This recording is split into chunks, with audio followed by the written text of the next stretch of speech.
আসসালামু আলাইকুম ওয়া রাহমাতুল্লাহি ওয়া বারাকাতুহু। সম্মানিত দর্শক, বাংলাদেশে এই মুহূর্তে রাজনীতির যে জটিল অঙ্ক শুরু হয়েছে, সেখানে একে অপরকে ছোট করার জন্যে যারা এই মুহূর্তে রাজনীতিতে দৃশ্যমান রয়েছেন, তারা সর্বশক্তি নিয়োগ করছেন। স্পষ্টতই দেশ এখন ২ ভাগে বিভক্ত।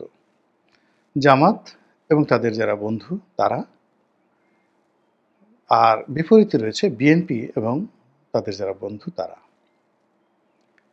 বিএনপির যারা বন্ধু রয়েছেন মূলত ওইরকম উল্লেখযোগ্য বড় দল, বড় রাজনৈতিক ব্যক্তিত্ব ওরকম কেউ নেই। বিএনপির সাথে সম্পর্ক আছে যাদের ধরেন মিডিয়া ফেজ রয়েছে, ভালো সম্পর্ক রয়েছে। তো এরকম তাদের আবার ভালো সংগঠন নেই। ২ নম্বর হলো যাদের মিডিয়া ফেজ রয়েছে তারা বিএনপির সাথে ভালো সম্পর্ক দলীয়গতভাবে নেই, কিন্তু তারেক রহমান সাহেবের সঙ্গে তাদের ব্যক্তিগত সম্পর্ক রয়েছে। কিন্তু তারা নিজেদের যে ফেস ভ্যালু এটাকে ব্যবহার করে তারেক রহমানের ইমেজ উদ্ধার করা, তার ইমেজ তৈরি করা, বিএনপির ইমেজ প্রতিষ্ঠা করা, এই কাজগুলো নো ওয়ান, কেউ করছেন না। যারা সোশ্যাল মিডিয়াতে সেলিব্রিটি, ২ মিলিয়ন ৩ মিলিয়ন যাদের ফেসবুকে ফলোয়ার রয়েছে, তো বিএনপির এরকম অনেক বন্ধু রয়েছেন, শুভান্যধায়ী রয়েছেন, তারা তাদের নিজেদের কথা বলার যোগ্যতা এগুলো দলের পক্ষে ব্যবহার করছেন না। অন্যদিকে যদি সামাজিক মাধ্যম ধরেন, সেই সামাজিক মাধ্যমে বিএনপি বিরোধী শক্তি তারা মানে মুহূর্তের মধ্যে লঙ্কাকাণ্ড ঘটিয়ে দিতে পারেন। এর কারণ হলো পুরো সামাজিক মাধ্যমে তারা রীতিমতো একজনের নেপোলিয়ন বোনাপার্ট, জুলিয়াস সিজারের মতো তাদের জনপ্রিয়তা রয়েছে। এখানে আপনি মুফতি আহমদুল্লাহ ধরেন, তারপরে এখানে মিজানুর রহমান আজহারী সাহেব ধরেন, জামাতের আমির ধরেন, পিনাকি ভট্টাচার্য ধরেন, কনক সরোয়ার ধরেন, এরকম আরও অনেকে রয়েছেন যাদের মিলিয়ন মিলিয়ন ফলোয়ার রয়েছে। এবং তারা যদি সম্মিলিতভাবে বিএনপির বিরুদ্ধে যে কোনো একটা কথা বলে, উইদিন 10 মিনিটস এটি মানে যাকে বলা হয় বাংলাদেশের 18 কোটি মানুষ। তো 18 কোটি মানুষ এবং দেশের বাইরে যারা আছেন যাদের এরকম সামাজিক মাধ্যমে যোগাযোগ করেন, তাদের কাছে এরকম একটা খবর অন্তত ১০০ বার চলে যাবে। তাহলে মানে যদি ১০ কোটি লোক সরাসরি সামাজিক মাধ্যমের সাথে জড়িত হন, আরও কম ধরি, ধরেন ৫ কোটি লোক সামাজিক মাধ্যমের সাথে জড়িত হন, এই ৫ কোটি লোকের কাছে যদি একটা মেসেজ, যেমন ধরুন অমুকে খারাপ, অমুকে চাঁদাবাজ, অমুকে অশিক্ষিত, তমুকে অস্ত্র কারবারি করেছে, তমুকে কমিশন নিচ্ছে, এরকম একটা ন্যারেটিভ তৈরি করে জামাত যদি ছেড়ে দেয় এবং তাদের 10টি পেজ থেকে যদি এই জিনিসগুলো যায়, তাহলে বললাম যে ১ ঘন্টার মধ্যে যে কোনো ইউজার তার কাছে ১০০ বার এই নিউজটি প্রদর্শিত হতে থাকবে। বিকজ একবার আহমদুল্লাহর থেকে মানে বিভিন্ন জায়গা থেকে আসবে। ফলে কি হলো, মানুষের মনে বিএনপির সম্পর্কে একটা অটোমেটিক বিষক্রিয়া তৈরি হয়ে যাবে। কিন্তু একই কাজ যদি বিএনপি এখন করতে চায়, তাহলে তাকে তারেক রহমান সাহেবের পেজ থেকে দিতে হবে, অথবা বিএনপির মিডিয়া সেল যেটা রয়েছে তাদের যেখানে মনে করেন যে একেবারে জামাতের একজন রোকন, তাদের পেজ থেকে যে ধরনের ফলো আপ হয়, ঠিক ওই রকম ফলো আপও যাকে বলা হয় মিডিয়া সেলের একটা বক্তব্য যায় না। এখানে তারেক রহমান সাহেবের যে পেজ রয়েছে, সেখানে তিনি একটা ভালো বক্তব্য দিলে বা ওখান থেকে তার একটা বক্তব্য প্রসারিত হলে এটি ৮-১০ ঘন্টার মধ্যে ২০, ৩০, ৪০ হাজার লাইক, কোনো ক্ষেত্রে ৫০,০০০, ১ লাখ লাইকও চলে আসে। তো একমাত্র ওনার পেজটা ছাড়া আসলে বিএনপির এরকম সেলিব্রিটি কোনো পেজ নেই। আর অন্যান্য যারা আছেন, তো তারা সরাসরি কেউ বিএনপি করে না, বাইরের যারা লোক আছেন তারা বিএনপির জন্য এই কাজটি কেউ করছেন না এবং করবেনও না। ফলে কি হলো, এই বিএনপি এবং জামাত এই যে দুটো ভাগ হয়ে গেছে, সেই ভাগের মধ্যে দুটো অসম যুদ্ধ চলছে। একটা অসম যুদ্ধ চলছে হলো সোশ্যাল মিডিয়াতে। সোশ্যাল মিডিয়াতে একটা অসম যুদ্ধ চলছে, যেখানে বলতে গেলে 99% উইনার জামাত এবং তাদের যারা সহযোগী তারা। আর অন্যদিকে বিএনপি যেটা আছে, যেটা ম্যানুয়ালি, অর্থাৎ পথে ঘাটে মাঠে যে প্রথাগত রাজনীতি আছে, সেই রাজনীতিতে 99% ক্ষমতা তাদের, এবং সেখানে এনসিপি বা জামাত কেউ তাদের পক্ষে নেই। তাহলে দেখুন, ভার্চুয়ালি যে যুদ্ধটা হচ্ছে, এটাতে 100%-এর মধ্যে 99% জামাতের পক্ষে, আর মাঠের রাজনীতি বিএনপির পক্ষে। এবং এটা নিয়ে উভয় পক্ষই কনফিডেন্ট। বিএনপি তার মাঠের রাজনীতিতে কনফিডেন্ট, এই জন্য সে বলছে যে ইলেকশন দাও, দেখাই দেব। আর জামাত ভার্চুয়াল জগতে শতভাগ নিশ্চিত হওয়ার কারণে তিনি বলছেন যে আমি যদি আর কিছুদিন সময় পাই, বিএনপির 12টা বাজিয়ে দেব। কয় টাকা চাঁদা পাও, কিভাবে খাও, চাঁদার টাকা দিয়ে কি কি করো, এ সব আমি প্রকাশ করে দেব, টু দি পয়েন্ট, একেবারে জয় বাংলা করে ছেড়ে দেব। তো এইরকম যখন একটা অবস্থা চলছে, টান টান উত্তেজনা, প্রতিদিনই অসংখ্য ঘটনা ঘটছে। যেমন ধরুন, বিএনপি নেতাদের, যাকে বলা হয় এনসিপি নেতাদের চাঁদাবাজি নিয়ে খুব আলোচিত হচ্ছে। ফলে এনসিপি নেতারা এখন বলছে যে আমরা কি চাঁদাবাজি করি, চাঁদাবাজি করে তো বিএনপি, এবং বিএনপি তাদের দায় এড়ানোর জন্য এখন আমাদেরকে লেস কাটা শিয়ালের মতো চাঁদাবাজ বানানোর চেষ্টা করছে। এরকম যখন চলছে, ঠিক সেই সময়টাতে যে একটা স্পেস তৈরি হয়েছে, ব্রিদিং স্পেস, সেই ব্রিদিং স্পেসে আওয়ামী লীগ তার আসল কর্মটি, খেলাটি শুরু করেছে।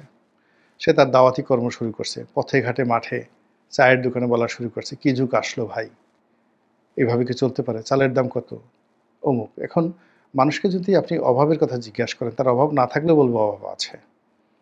আমাদের দেশে আছে না, সুখে থাকতে ভূতে খেলায়।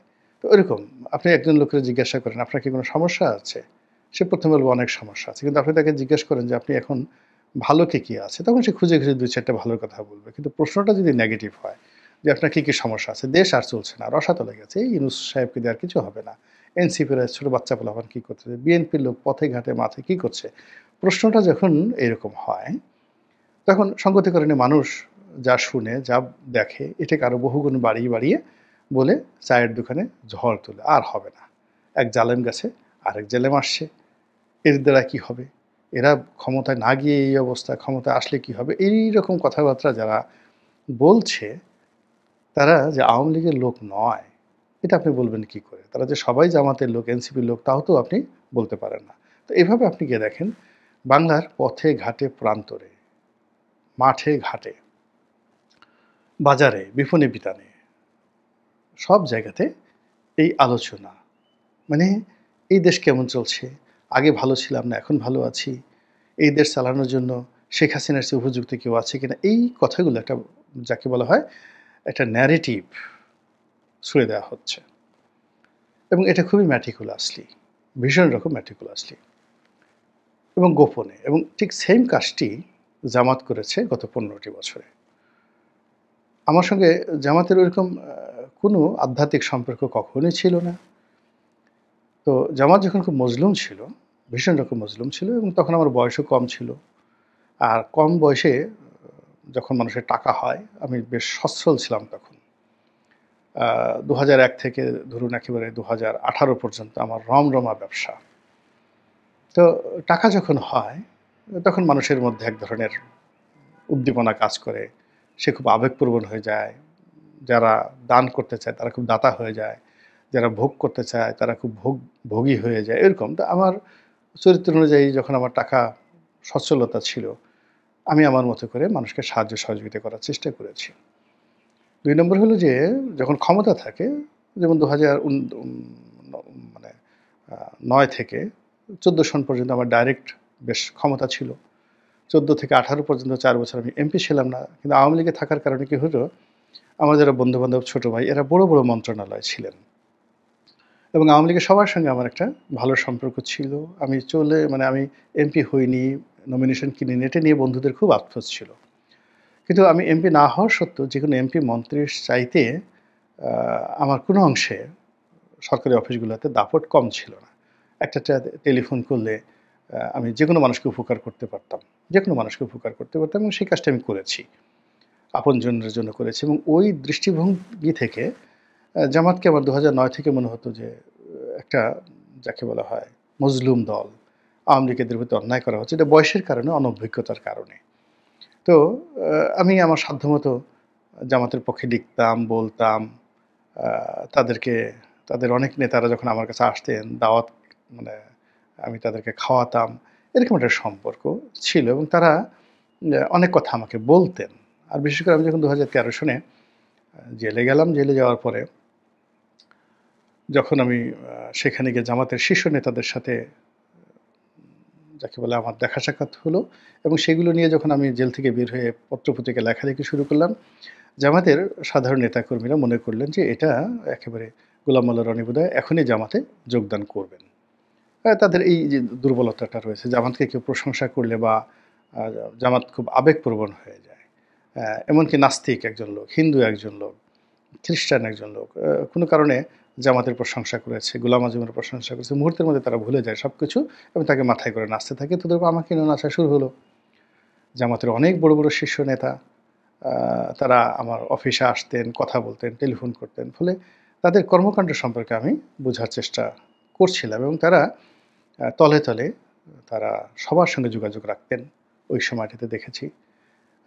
বিএনপি, আওয়ামী লীগ, বুদ্ধিজীবী মানে একেবারে এই যে আলী রিয়াজ সাহেব থেকে শুরু করে ফরহাদ মাজাহার থেকে শুরু করে মানে যত ইসলাম বিরোধী লোকই হোক না কেন কিংবা আওয়ামী লীগের একেবারে সবচেয়ে কট্টরপন্থী আওয়ামী লীগ ধরেন আমির হোসেন আমু। তো আমির হোসেন আমুর বাসায়ও দেখা গেল ঈদ উপলক্ষে জামাত একটা জায়নামাজ পাঠিয়ে দিয়েছে। আমের সিজনে ১ মণ আম পাঠিয়ে দিয়েছে। এই যে আমি আমির হোসেন আমুর নামটা বললাম but it not might be like Amir Hossain Amu. তো এই কাজগুলো জামাত করতেন যেটাকে তারা বলতেন দাওয়াতি কর্মকাণ্ড। যারা জামাতের শত্রু তাদেরকে তারা নিউট্রাল করার চেষ্টা করতেন। যারা জামাতের মিত্র তাদেরকে আরও কাছে টানার চেষ্টা করতেন। যারা আমজনতা তাদেরকে জামাতের প্রতি সহানুভূতিশীল করার চেষ্টা তারা করতেন এবং এটা ২০১৪ থেকে একেবারে ২০২৪ এই আগস্ট মাসের ৫ তারিখ পর্যন্ত জামাত এই কাজটা ক্রমবর্ধমান হারে করে গেছে এবং তাদের যে মহিলা উইংসটা আছে সেটা খুব মানে স্ট্রংলি তারা মহিলাদেরকে ব্যবহার করেছে। ৬০, ৭০, ৮০, ১০০, ২০০ মহিলা একসাথে শেখ হাসিনা সরকার গ্রেপ্তার করেছে। কিন্তু এটা জামাতের কর্মকাণ্ড থেকে ফেরানো যায়নি। এই যে দাওয়াতি কর্মকাণ্ডটি, এই কর্মকাণ্ডের ফলে কিন্তু জামাত আজকের এই অবস্থাতে পৌঁছে গেছে এবং জামাতের একটা বিরাট অংশ আ তারা ছাত্রলীগের মানে শিবিরের একটা বিরাট অংশ ছাত্রলীগের মধ্যে তারা ঢুকিয়ে দিয়েছে। জামাতের মাইন্ডেড অনেক কর্মকর্তা কর্মচারী তারা সচিব পর্যায় থেকে শুরু করে বিভিন্ন পর্যায়ে তারা মানে ক্যাবিনেট সচিবের পদমর্যাদায় তারা কিন্তু শেখ হাসিনার জামাতে ঢুকে গেছে এবং শেখ হাসিনা জানতেন যে এই লোকটা জামাত কিন্তু তারপর তার ভালো লাগতো তিনি বলতেন যে আমার তো অনেস্ট একটা অনেস্ট লোক ভালো কাজ করে জামাত করতে করে তাতে কি হয়েছে এরকম মানে জামাতের লোক ক্যাবিনেট সচিব পর্যন্ত হয়েছে একাধিকবার তারপরে প্রধানমন্ত্রীর কার্যালয়ের মুখ্য সচিব হয়েছে। প্রধানমন্ত্রীর অফিসের দপ্তরের বড়, বড় পদে এই জামাতের লোকজন এই দাওয়াতি কর্ম দিয়ে তারা কিন্তু সেখানে পৌঁছে গেছে। এবং সেই লোকগুলো যখন এখন ফেজ অফ হয়ে গেছে, তারা যে 100% শতভাগ জামাত, এই কথাটা যখন এখন প্রকাশিত হয়ে গেছে, তো আওয়ামী লীগের সাথে তাদের যে অতীত সম্পর্ক সেটা তো নষ্ট হয়ে যায়নি। ফলে তাদের মাধ্যমে আওয়ামী লীগ দাওয়াতি কর্মকাণ্ড যদি জামাতি স্টাইলে শুরু করে এবং সেই দাওয়াতি কর্মকাণ্ডের মাধ্যমে আওয়ামী লীগের কর্মকর্তা, কর্মচারী, আওয়ামী পুলিশ, আওয়ামী মিলিটারি, আওয়ামী বিচারক থেকে শুরু করে আওয়ামী লীগ আমলা, কামলা, ব্যবসায়ী সবগুলো কিন্তু 99.99% ভোট পাল্টে ফেলেছে।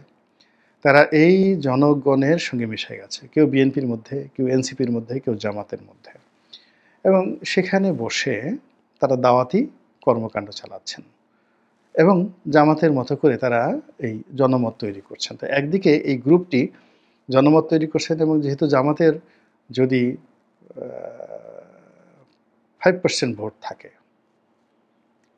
তো 5% ভোট নিয়ে যদি তারা এই বিশাল যজ্ঞ তারা চালাতে পারে তাহলে 35% ভোট নিয়ে যদি তার মাত্র 1% কে তারা গেরিলার জন্য রাখে বা প্রকাশ্যের সামনে রাখে বাকি 99% কে যদি তারা দাওয়াতি কর্মে পথে ঘাটে মাঠে বিএনপি, এনসিপি এবং তাদেরকে ডাকে এবং পরবর্তীতে সময় হলে যখন তারা তুড়ি বাজাবে সঙ্গে, সঙ্গে তারা এই সবাই আওয়ামী লীগের পক্ষে চলে আসবে।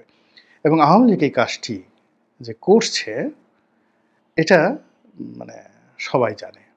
কিন্তু সমস্যাটা হয়ে গেল এনসিপি তারা বলছে যে না এটা আমাদের দরকার। আওয়ামী লীগের লোকজন ছাড়া আমাদেরকে কে ভোট দেবে? কিন্তু বিএনপি বলছে যে মানে এনসিপি আওয়ামী লীগের লোকদেরকে তারা পুনর্বাসন করছে।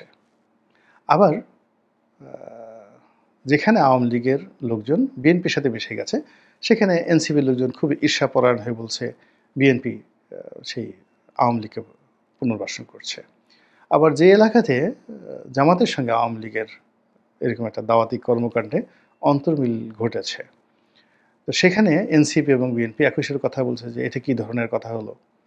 আওয়ামী লীগের লোককে তারা পুনর্বাসিত করছে। কিন্তু ঘটনা হলো যে ৩ টি বৃহৎ শক্তির সঙ্গে তারা একত্রে হয়ে কাজ করছে। আবার এই ৩ টি বৃহৎ শক্তি বলার চেষ্টা করছে আগামী দিনে এই আওয়ামী লীগ জাতীয় পার্টির মাধ্যমে পুনর্বাসিত হওয়ার চেষ্টা করবে আলাদাভাবে।